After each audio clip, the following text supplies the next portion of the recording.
மாறுகிறது. அதை இன்னும் ஆழமா சொல்லணும்னா, நம்முடைய ஜெப வாழ்வு எப்போது கடவுளால் கேட்கப்படும், நம்முடைய இந்த சமூக வாழ்வு எப்போது கடவுளுக்கு ஏற்புடையதாக இருக்கும்.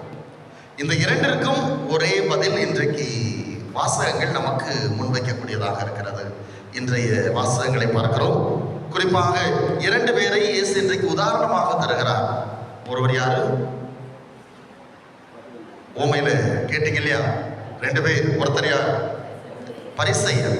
இன்னொருவர் வரி தட்டுபவர் அல்லது குறையினத்தவர், ஆயக்காரர். இப்படி எப்படி வேணுமாலும் நாம் சொல்லிக்கொள்ளலாம். இந்த 2 பேரை இயேசு இன்றைக்கு முன்வைக்கிறார். ஒருவர் என்னுடைய ஜெபம் கேட்கப்படுவதற்கு நான் எப்படி இருக்க வேண்டும் என்பதற்கு முன்வைக்கப்படுகிறார்.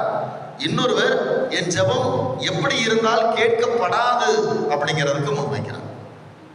ஒருவர் என்னுடைய வாழ்க்கை எப்படி இருந்தால் கடவுளுக்கு